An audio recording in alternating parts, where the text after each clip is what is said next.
Well, here we go. Look at that. It is the 10th day of June as we record this episode of Now and Next. And if you're watching on the YouTube, you can see right down there, right along the bottom there, this is our cast episode. It's our comms and strategy team here bi-weekly and lots to talk about. We won't get into the weather because we bitched about the weather last time we were on. It doesn't seem to have helped whatsoever. Otherwise, let's welcome in Anne-Marie Aikins is here from AMA Communications, Lindsay Broadhead from Broadhead Communications, and Bob Reid from Broadway Strategy. And I want to start with something that you brought to the table, Bob, earlier today. And in fact, it was a piece that was on Facebook by Steve Bacon, but there has been all kinds of conversation around it. I heard News Talk 10 is spending a good deal of time yesterday talking about it on Deb Hutton's show, and that is the 30th anniversary of the Common Sense Revolution. And I think Steve Bacon noted that it was probably the most unlikely electoral win in Ontario history when Mike Harris and the companies sort of stormed into Queen's Park with a majority after being, third place to start the election writ. I joined Mike's staff when he was leader of the third party, and he was Mike Who and that golf pro guy from North Bay who never had a prayer. And those were lean days. Those were tough times to get attention, get noticed for anything first and foremost. And secondly, it was a long, slow process of building a brand. I think so many pundits now hold as a classic example the release of the Common Sense Revolution document a year before the expected election that took place on June 8th, 1995. It was 1994 when that full platform document was released, which had never been done before. Platforms were dribs and drabs that you announced during a campaign and then eventually would put out a document of some kind to sum it all up. So that was unprecedented.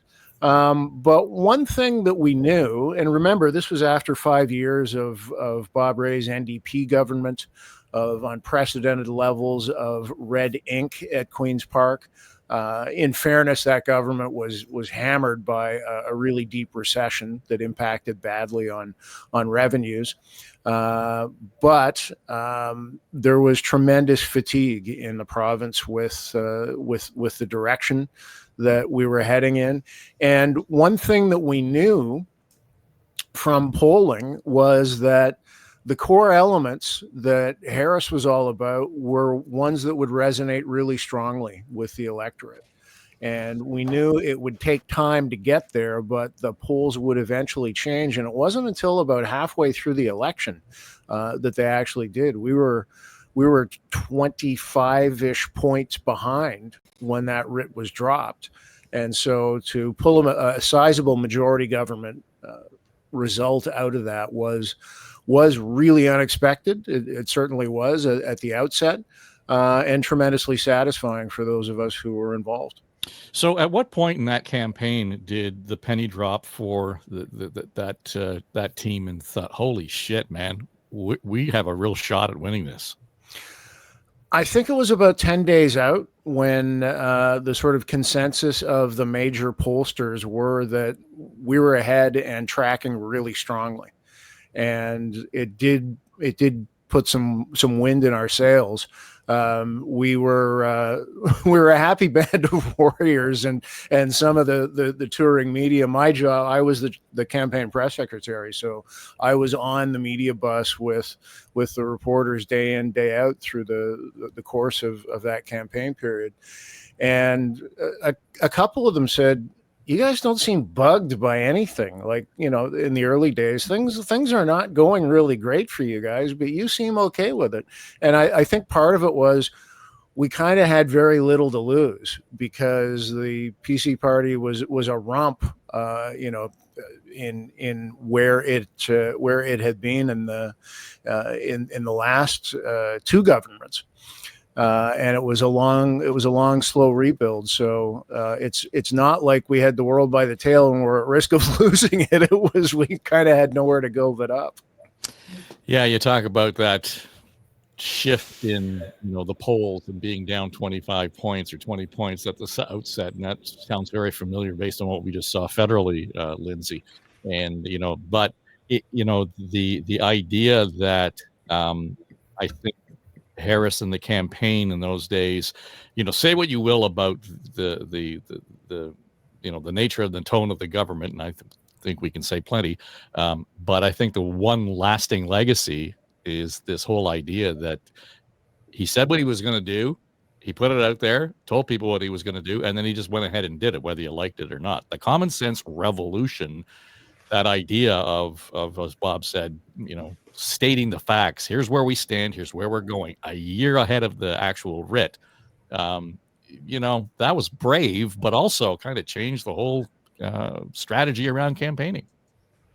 Yeah, and without having tomatoes thrown at me, I was in grade 8 when this all happened, so I have to admit I wasn't on my radar at all. Except when there was a strike at school, right? Yeah. And that's those were the Ray Day.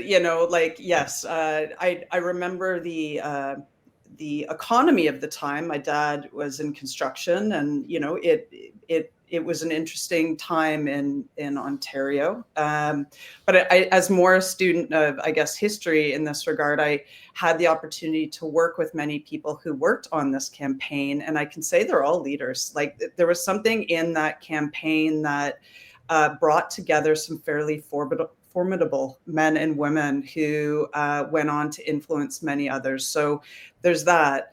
And also just hearing recent interviews, and you mentioned the Deb Hutton interview yesterday on 1010, I was struck by how much Mr. Harris still stuck to very high principled points of view. Like, he is fundamentally against any kind of deficits or running deficits. That's a very poignant and relevant strategic thread to where we all are today. And I think, it's worth unpacking some of that stuff. So I have no memory or relevance of the time, but, like all politics, it influences the present. Yeah, Anne-Marie, the idea in terms of some of the characters that came up as a result of that, for those of you who don't remember, but, it was highly unlikely that OPSU, the provincial, union representing employees for the government, would ever go on strike. That just was not part of the culture. And then, Leah Castleman comes along and tangles with Mike Harris, and we have the days of action. And, that changed a whole lot in terms of government relationships with the public service. Yeah, I take a step back during the Ray days. That's when, I was struggling as a volunteer. I was working as a nurse, but I was struggling in a rape crisis center. We were all volunteers and we were work. The Ray government gets in, and they just flooded money at women's services and shelters and rape crisis centers. We were getting money faster than we could even spend. So we went through this kind of high with it, but then we went through, as Bob said, the recession. It was terrible. And to deal with the recession, they thought we would all sing Kumbaya and take these Ray days, which, you take days off that you wouldn't be paid for. And that was supposed to be for the greater good.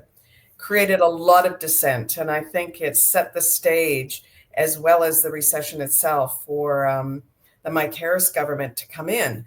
And we were seeing this common sense, and all the way through it. I think if you don't look at Mike Harris, though, and his the impact that he had on all kinds of things, there was some really good, some really, really bad. And it's important that if you're going to do a historical look at his tenure, there was some terrible situations with Ipperwash, with tainted water scandals. There was, and I think people tend to gloss over that, which is unfortunate because there are important lessons in all of that.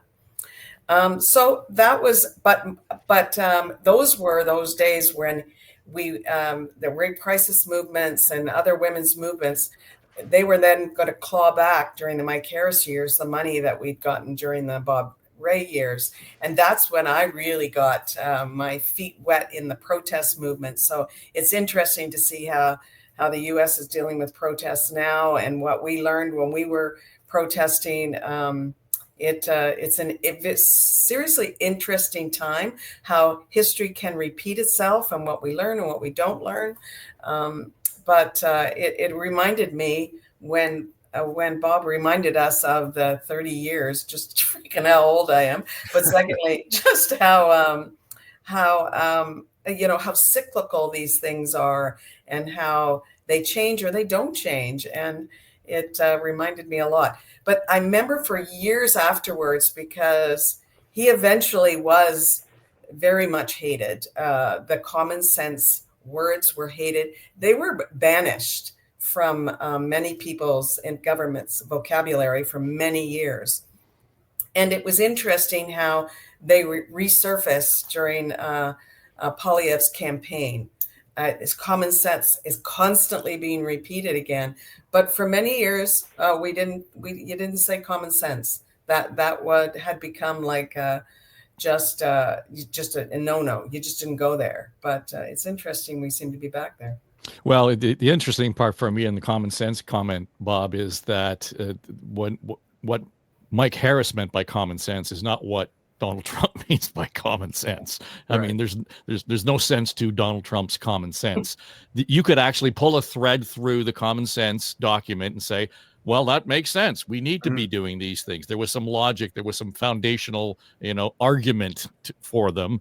And we could argue one way or the other, but it wasn't a matter of tearing down institutions and so on. So the sad thing is, against the backdrop of the conversation that, Mike Harris has been having with folks, and certainly with Deb Hutton yesterday, is that's what people are hearing when they hear common sense revolution. So it's kind of hard for him to get out from underneath that historically.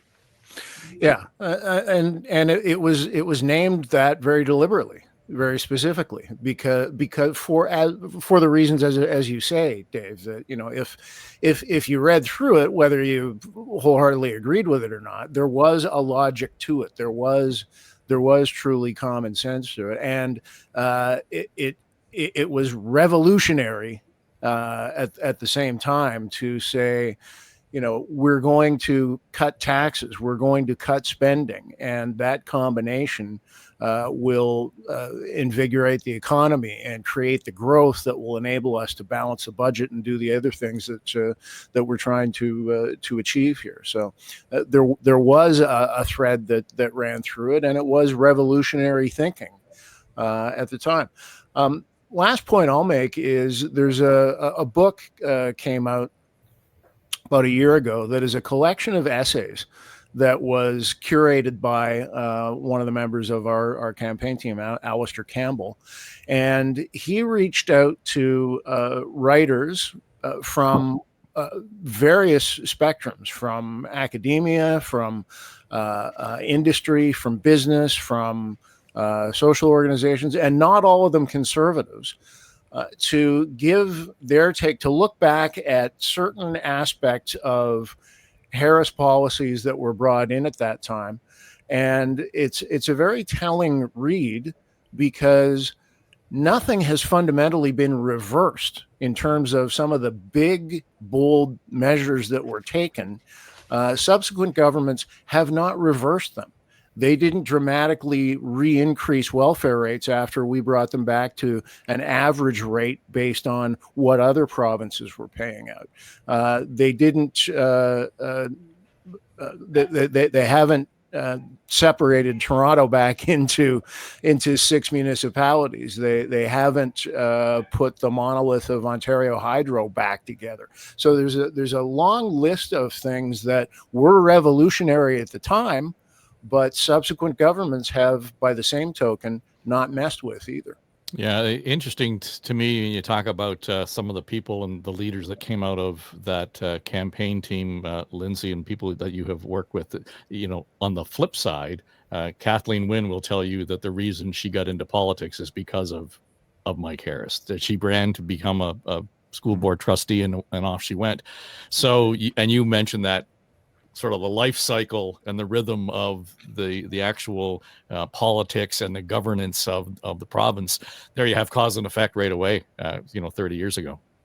Yeah, and we're having it right now, right? I'd argue Carney is an effect of a very serious and formidable cause as well. So, but we're gonna see some sort of repercussion following Ford. We'll see a repercussion following Trump. These things I do believe happen.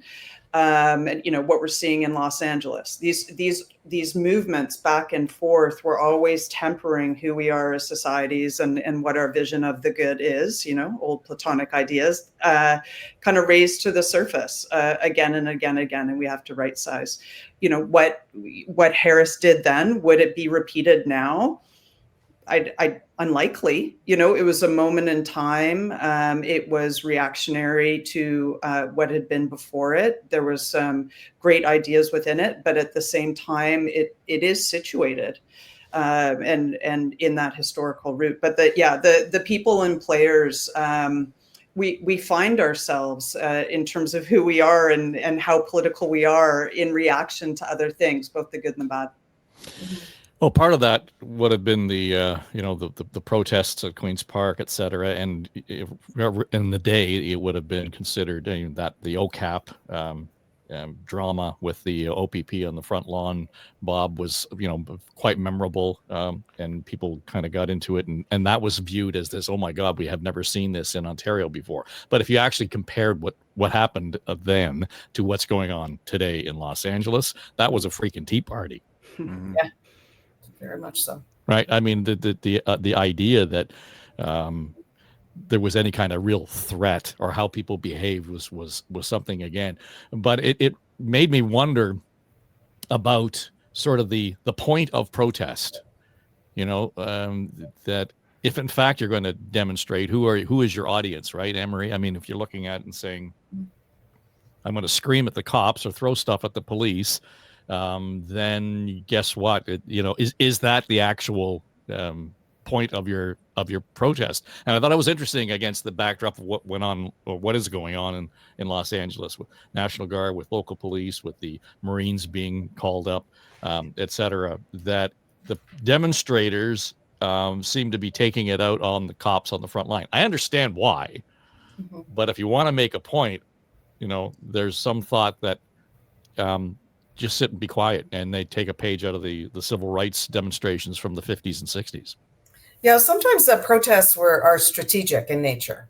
They aren't motivated. They're always motivated to make a change, and depending on what audience you're looking for. Generally, though, they are politicians. You're wanting to make the change, or you're wanting to encourage change in our justice system, for example. But it still usually requires change from a government, and whether it's a policy, whether it's a law, whether it's a decision, that kind of thing. And sometimes they're very, very strategic. You have a group of people or a leader at the top that is making strategic decisions about where, when, how you protest. But sometimes it's very emotionally driven. It kind of is very grassroots driven. And I attended lots and lots of protests where something happened and very quickly it enraged, it upset, it made people sad, whatever. And they were spontaneously, someone said, let's do it here. And you kind of all just did it. So, and sometimes it's not thought through to the end. Who are we trying to speak to? And because it's so emotionally driven, it's often at the front lines, whoever is there in your face. And that is sometimes the police, that can be the army, it can be, it just depends who is trying to control the emotion on the ground. And those people become the targets. And then you always have in the middle of protests that are full of rage and full of emotion like that, outliers that feel differently and then conflict with people on the ground. So it's a really challenging thing. And today I wouldn't take the risk. I used to take my little kids to all kinds of protests, but we were mostly women. So we tended to be. It was we very much holding hands and singing kind of stuff, and my boys got dragged to a lot of those kinds of things. But sometimes it was fueled by, for example, survivors and outraged by a decision, and they could get pretty heated. And so I used to make a decision: is this one's going to be super heated, and not safe for my children? But today, I'm not sure I'd go to any protests. They can get very complicated and very high risk. And perhaps it's my age, or it's just my experience, or I see what's happening in places like LA. I have no doubt that somebody's going to die there. No doubt. Well, high risk or hijacked, I think, is also the issue, right, Lindsay? In terms of if there are people there who have brought the emotion and the rage, which is justifiable, let's say, but at the same time, there are those who are just there to raise shit, and they just want to cause problems. And doesn't matter what demonstration I was ever covering, that was always a concern historically, where you'd have some of the outliers just come in, and these are the local hellraisers, and they were going to cause problems. Doesn't matter what the cause was. So that has more or less become the tone and the outcome of protests these days, and I think social media has a lot to do with that. So I don't know that you can have a strategic or an artful approach to demonstration that's effective. I don't know. You're asking such good questions. When you look back at the civil rights movement, and again, I don't know if the edges of history have just been chiseled away, so we see it as this very coherent, singled message event. Was it Selma to Montgomery walk, right? Like, that is so clear to me in terms of the images, the hand in hand, the strength. When you compare that, I think it was like those 1% movement protests that happened around the 28 economic crisis. I'm hoping I'm getting all this right. Yep. But that seemed to be the first time when the headlines were, it's unclear who all these people are or where they're coming from. There seems to be just general angst against the system. And maybe now in hindsight, it's more clear how those people all fit together, because I think there's a natural thread between that and what's happening in the States right up to Trump, frankly. And we saw that with the trucker protests here. There are red threads that connect some of these things. It's just that the headline's so much murky. It's messier. And I think the divisions between us as communities and society have become more murky. It's very easy looking back in history to see like Black communities, white communities, Jim Crow America, and where it was going to move from that moment. It's hard to see what the next logical iteration of where we are is right now. Maybe it'll make sense. But yeah, to Anne-Marie's point, protesting right now is an extreme sport, because you've got political movements colliding that aren't born of our society. They're foreign, being played out on domestic soil, and it's really hard to interpret the iterations and logical flow of all these people, because they all bring their own individual perspective and vibe to the day. Well, I was flipping through the Substack newsletters this weekend, and I came across one from Peter Coyote, the actor, Bob, and he had this sort of point by point. Here's how you can effectively manage and get results from demonstration. And part of his closing was, vent at home, in public, practice discipline and self-control. Okay, that just killed the whole argument, because we have so normalized being abusive in public and getting away with it without accountability that nobody's going to follow that really good advice if you want to make your point. That's just not going to happen. And protest actions have really changed over the years, to the point where now they are usually excuses just to break stuff and yell and scream. And that co-opts the message. And I read the Peter Coyote piece, and he's bang on that when he says things like, dress nicely when you go out to protest, because the images of people in presentable clothing, it's a lot harder to make you look like a bunch of anarchistic freaks versus those who show up in balaclavas and combat fatigues and all of that kind of stuff. I covered protests when I was a reporter at the beginning of my career, and I never saw the violent ones and the extreme ones like we've seen over the years. The 1% stuff that Lindsay was talking about, the G20 protest in Toronto, burning police cars, and that kind of extreme stuff is always going to be the focal point for the media coverage. I mean, conflict sells. Conflict is interesting. Violence is even more interesting. And so those flashpoint moments are always going to lead the coverage. But what does that do to the message of those who organized the protest in the first place and the point they're trying to make? It gets lost. It gets lost right away.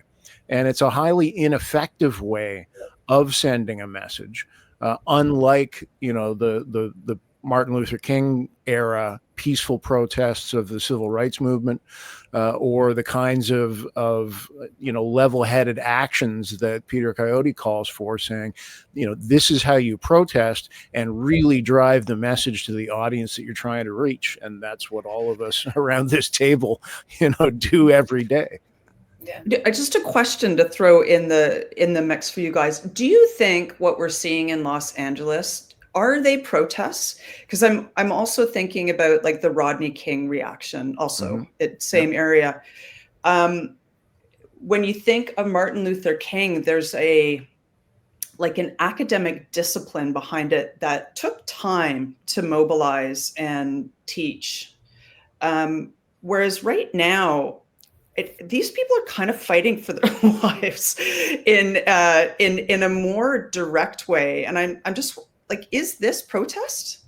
And maybe I'm looking at it through a different lens. I'm not, and I ask it honestly. I don't know the answer to the question. It's a good question, and I think it was, but I think for the most part, they're protesting over manufactured conflicts, and that's what Donald Trump does all the time. He just kind of manufactures a crisis or a conflict or a problem. And there were protests, actual protests about decisions that were made, especially the decisions that were happening on the ground with him using ICE to get rid of immigrants. And so there were those kind of protests. But then at the protests, there were, again, manufactured. He ensures that the violence is kicked up a notch, and that just perpetuates protests because the anger gets amped up and up. And that's what the whole thing, and he's doing it all to justify it. When I heard Donald Trump talking about, he was using words. What did they call the insurrectionists? I can't say the word. Which is how they referred to, he was doing that exact same thing when Biden got in. That's what he's calling these protesters now, that they're hired guns, and he's doing all of that. So he's tainting them. And I think people on the ground are really, really struggling with where we see the policies and the decisions he's making from afar, and it makes us really super anxious. But for the most part, they're not directly impacting us or most Americans, but on people that are protesting, it is really affecting them. They're losing family members, and they're losing jobs, and they're losing all kinds of things immediately from Donald Trump. And so they have it sets it up for this perpetuating thing. So protest is a very general word. You can be a single protester by when Rosa Parks refused to move from that bus. she was a protester. She protested, and then more did that. And to Bob's point, I wanted to say about the whole, or Peter Coyote's point about dress nice, when many of the Black movements, if you look back in history, all of the protests, they were peaceful. They were dressed beautifully. They were the most effective change that happened because there was en masse, and they were peaceful, and it was a very, they made sure that their message was heard, and it didn't get deflected by violence that happens, and that's what you can focus on instead. Then when people on the ground are violent, then or looting, or the things that happen at protests, then that's what they focus on, instead of there was this peaceful, 10,000 people marching together for a cause, and they affected change that way. Yeah, I think we got to be careful about sort of having this broad brush that sort of inoculates us from the violence that did happen in some of those demonstrations as well in the 60s and 70s, 50s and 60s. Where Eisenhower had to call in the National Guard so that Black kids could go to school, and straight you had the white supremacist kind of attitude on the streets screaming at the Black kids who were going into the school. So there was a high level of violent tension in those, and there were a lot of people who were injured as a result. But I think to the point being, where there was purpose in that, it wasn't a surprise to anybody that the march would have happened on a given day with this number of people. King and his company would have telegraphed that days in advance. They knew what was going on. But I think in the case that we see now, and you know what, Bob, it might even be something that we see across the country as the whole question around consulting First Nations again is considered vis-a-vis large infrastructure projects and mining projects. We're starting to hear that, if you don't listen to us, we're going to actually have our days of civil disobedience as well. And we have seen in the past, back to the, they have become violent and problematic.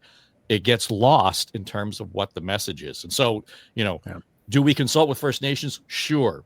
Do they hold up a railway line? I don't know. But, and that becomes then counterproductive in terms of the message and trying to actually achieve what it is you want to do. Right.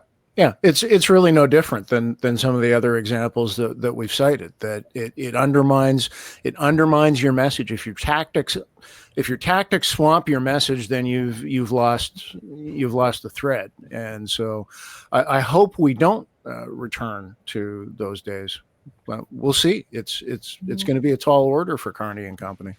Well, and Ford as well. I mean, I think they're all kind of have their own fires, rings of fire, so to speak, that they're going to have to deal with. So, it's easy to look south and say, those bad guys. Well, we have that level of that similar kind of posture and culture here, and there is a risk that we're going to have to face some of that. I just want to, I don't know how you guys reacted though. We're all paying attention, generally, more than most people. And I thought, holy shit, he's called out the National Guard in California. Now, I realize other presidents have done it in the past, but again, to the point where they called it out to protect civil rights and civil liberties. That's not why he's calling it out. I don't know, Lindsay. I just kind of had this chill up my spine as soon as I saw that happened. And then the military, the idea that you'd have U.S. military boots on the ground to deal with essentially people who disagree with the policies of the Republican government. I don't know. It's weaponizing the system that's supposed to defend us, them. But it feels like us a bit. I don't know if I have anything more really to add. It feels horrible and gross, and it is going to continue to trigger perhaps what he wants to trigger, and that's what I worry about. And I know it's very conspiracy theorist that he's heading down this path to create instability. But man, does it feel that way? Like on every accord, we, the royal we, have enabled and allowed him to break laws, and predominantly Americans have done this. They voted someone in who is a criminal with many counts against him and his character, knowingly. So that's one, but it just kind of escalates. And he seems to, at every turn, break laws, break ethical rules and boundaries, and the system enables it. And to add salt to the wound constantly, he manipulates the media and the narrative, so it's uncertain whether the people he's manipulating most are getting the true story, or even anything version, So I this is going to be one for me where I just don't know. Please, inform me, make me feel okay about this, guys. But it just doesn't feel too good. Not to make you feel worse, Lindsay, but we have a G7 meeting coming. Yeah, I was just going to say. That's right. And those always target protesters, and they can get really totally out of control. And I think this year is going to be, I'm really watching for it with trepidation, because I think it's going to be a difficult situation. And I am sure they are in the back rooms now discussing it and how they're going to protect not only the leaders, but everyone else, because it could get totally out of control given the leaders that are going to be there, including Trump.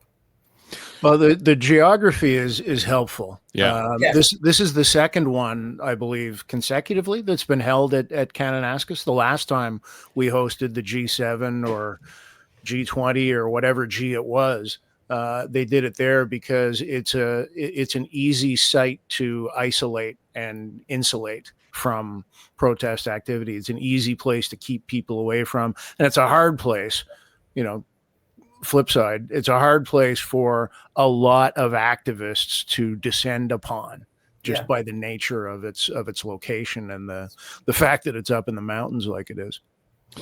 Well, I remember the effort for the G20 back in, what was that, 2010, 2011 here in Toronto, and trying to fence it off. Remember that? The idea. Disaster. And that was just a complete disaster. I mean, it didn't work.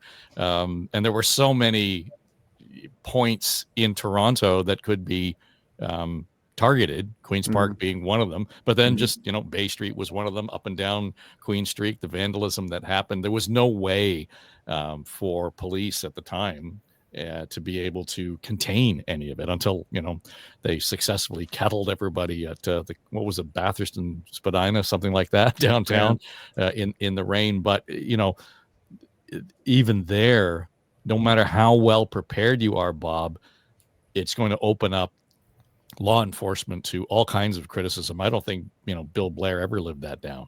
Yeah. Sure. And the bad actors thrive on that and depend on that. They force the conflict. The Toronto G20 was a great example, because that's where we learned about the Black Bloc and these truthfully anarchists who co-opt what were otherwise intended to be peaceful, message-driven actions with the violence, with the sensational action, with the hooded, covered faces, camouflage, black combat outfits.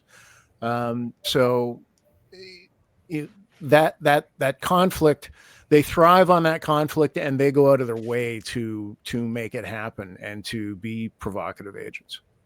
Yeah, I remember even in the tactics in those days, Lindsay, the idea that they would have these roving, units that would kind of crawl around different streets, different alleys with a view. We're all going to meet here. So there was no way of containing them, because all the entire group kind of converged from different areas of the city. They were highly sophisticated in terms of how they were going to use their tactics to demonstrate against what was going on at G20. But to the point that's been made earlier, what exact point were they making? It was almost impossible to actually say that there was one singular issue that people were demonstrating against at that point. And I think that's where we are in Los Angeles. Maybe. Yeah, most likely. Looking back at the Toronto event, like in the time, if I'm remembering the muscle memory I had, the consensus seemed to be that the police mishandled things. Looking back, though, I think they were given an impossible task. If you think of the nature of any downtown core, especially a very unique downtown core like Toronto compared to other downtown cores where people live there, it's not like the mass exodus that happens in most city centers, at the end of the 9 to 5 day, and it's just empty blocks. What a bizarre task to actually host an event like that I can't imagine that ever happening again. I don't know. In terms of what it's about, I agree with you, though. There are so many levels that have been brought everyone's temperature up, and they're unnegotiated. October 7th is permeating through, I think, the level of aggression, anger, mistrust, divisiveness on that issue alone has only increased because we haven't addressed it direct. We were talking about talking and communications last week, building bridges. That's a case in point. And Trump has a unique ability to put a poison pill in everything to create divides. He's very skilled tactician in that regard. When you have leaders of as many countries, plus if we're inviting Modi from India, plus if we're inviting, and I forgot his name, I'm sorry, the leader of Saudi Arabia. Mohammed bin Salman. Thank you. Salman, yeah. You're adding so many issues into a country that houses all of these people, and we're trying to get on and get by. It's hard to do that when we're the host of it all, unless we can demonstrate that there is a desire to have conversation and actually move forward. I can't think of too many solutions that come from events like this. I can only think of problems. Right. So, but let's, before we go, I just wouldn't mind touching on that because, Bob, the idea that has been floated, Toronto, Canada, and the United States will have a trade deal before the G7, and that was coming up a week from now. That this was all going to happen, and as there was momentum behind that conversation, two things were happening. We talked about the expectations of the Carney government, and so far, I think that's they're still on the plus side on that in terms of the actions that they've taken. But the other part of the narrative now is that it might not just be Canada. That in fact G7 might be the site of solutions for a number of U.S. Relationships with trade vis-a-vis other G7 countries.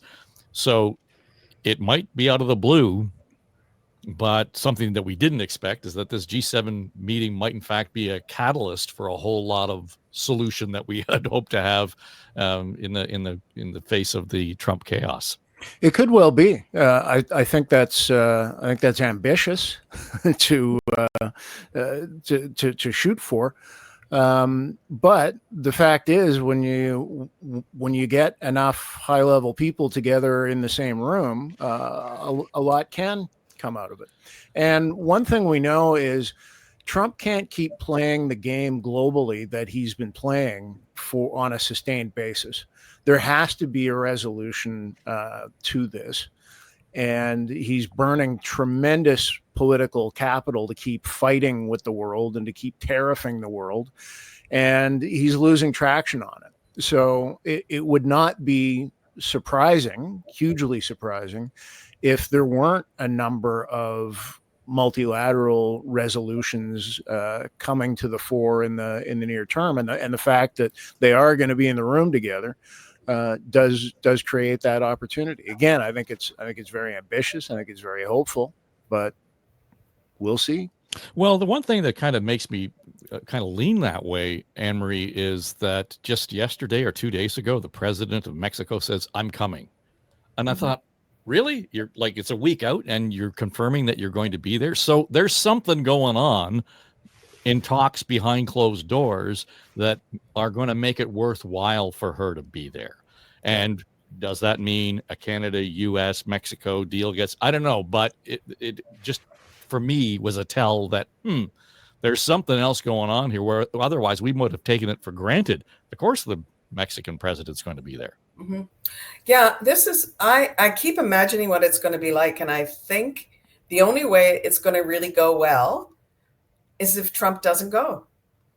And there's part of me, I think, thinking that he won't go. He'll send somebody else because he is, this event is structured so that to get work done, bring people together, to really hammer out solutions and to put the spotlight on issues. And that's not Trump. Trump is all about him, and the spotlight would have to be on him. And he would be spending any moment he had there, pushing out stupid messages on social media that contradict what he just said at the table. So I just don't think he's going to go. That's my guess. And I really hope he doesn't, because I think Carney can really effectively get some good shit done at this meeting. And I think that will benefit the world. And I think for the first time, I'm really, really very relieved that we have, and I say this with all due respect, the most boring prime minister we've had in a long time. I don't have to think about him or worry about him. Well, I'm sorry, Mr. Harper was no, Okay. He was boring too, but for a while we haven't had neck a boring. and neck there. Yeah, and I've been bored, and when I say bored, I mean he's just doing his job, and I feel kind of confident that he's doing his job and he's doing it well. And the fact that people got all excited about his most recent announcement about defense spending, well, but most people don't know anything about the defense spending or care about it. But most people on the street thought that was a really great idea. I just don't think most people care. Well, because they don't know. They don't know, like, do we spend? No, I think you're right. I think you're right on the first point. They don't care. And so, where on the messaging for Carney, Lindsay, will be, look, I said we were going to do it. We're back to the Mike Harris model. I'm telling you what I'm going to do, and now I'm going to do it. And I'm going to get patted on the back for doing it, whether you like it or not. And he will talk about defense as an example. And, I think the surprise was we'll get to 2% by the end of this year. So, oh, wow, that caught everybody's attention. But ask people whether or not, okay, that some of that money is going to come out of healthcare, and some of that money is going to come out of, education, whatever it might be, that where the government has an envelope of money, because otherwise he's going to have to raise taxes. So then people will look at it and say, well, no, I don't want you cutting money out of my healthcare. I don't want people, cutting money out of infrastructure planning. I don't want taking money out of et cetera, et cetera, et cetera. So does he actually follow through and make it? Because he's going to have to make some really tough decisions. Making the announcement was one thing. Following through and finding the money and making it a priority over other envelopes, that's going to be the real issue in the next 8 months. Yeah. Well, my understanding is that a lot of the money has already been earmarked, and that it's going to be repositioned so that it all falls within this 2% bucket. I've listened to different other sources. I lay no claim on that, but that's my understanding, is that the net impact to the ratepayers won't be significant this time round, because we're going to be right sizing what has been frankly a lost file. And my 2 cents only, I don't know how my colleagues on the panel feel, but I think it's a good investment. And it's one that I think a lot of Canadians who do know or follow have defended across party lines. It seems to be a fairly strong nonpartisan issue, which is, again, a very good thing, and will impact other core regions like the Maritimes, like Alberta, like the far north, that need to see a little more cohesion on files that matter to them. Plus, it's investments in industry, technologies, and others, where, again, I think the spending was already happening, but we're just rejigging. So from a tax point of view or a cost point of view, I'm not too concerned this time round. When the language starts touting 5%, which we're now hearing from other jurisdictions, I start to bite my nails a little bit, because I don't think we're set up for any of that anytime soon. But we have to get the infrastructure right. We need to get some talent. We need to rebuild the entire sector. It doesn't exist in a functional way here in Canada, it seems, from all accounts. So this seems to be the right move. And going back to the various Gs and NATO and all the rest, we would not have had a seat at those tables in any way other than being a laughingstock had he not made that decision. So if we want these international alliances and bridges to be built, it was an investment in our future in as much as it was a political promise. Yeah, I guess, Bob, the challenge is making the announcement is one thing, and that's the politics of this. But at the same time, talk to retired Major General Scott Clancy from the RCAF, and he used to be the director of operations at NORAD, so very much focused on the kind of conversations that we're having here in this country around our sovereignty, Arctic, etc. And he will tell you that the biggest roadblock is Treasury Board. As soon as it gets into the Treasury Board, and that's way down in the weeds, and that's so far out of everyone's peripheral vision, we're not going to understand that. Yes, there's money there, but D&D can't spend it. They just don't have the capacity to spend the money because of a whole bunch of structural issues. It's such a complicated file that this might kind of blow up in his face 8 months from now. I've heard that, and I have trouble getting my head around any part of any government having trouble spending money when it's given a pile of money to spend. They seem to be really good at that, and given how expensive defense projects are, and the technology, the hardware, the equipment, all of that. Plus, there's a lot earmarked, and I think rightly so, for military salaries. They do deserve a bump, and a lot of that's been overdue. So much of where this new money is going is into old places that just haven't been properly topped up by the previous government or previous governments put together. I agree with Lindsay. I think 2% is table stakes for Canada to have credibility at the international table, not only with Donald Trump, because we know that scores his points with him, but with the other NATO partners, especially. We needed to get there. But 5% is 2.5 times 2%. And if 2% is a big mountain for us to get to, I'm also with Lindsay on that. I don't know how we could possibly do 5. Well, just the math on the getting to the 2% would mean increasing the annual budget right now by 50%. That's from people I've talked to. That's what you're at. So it's not an insignificant amount of money. So, yeah. But you're right. Again, we'll get down on the weeds and lost in a hurry. And then it's, do you care or do you not? And we'll kind of watch that come out in the wash. All right, let's leave it there, and we'll watch with interest to see what happens with the G7 coming up later this month, and we'll let y'all take notes, and we'll come back and we'll kick it around and see who was right. Who's got the over and under on whether or not Anne-Marie's right? Yeah, that's fascinating. I like that idea. Let's get the online betting going on that one.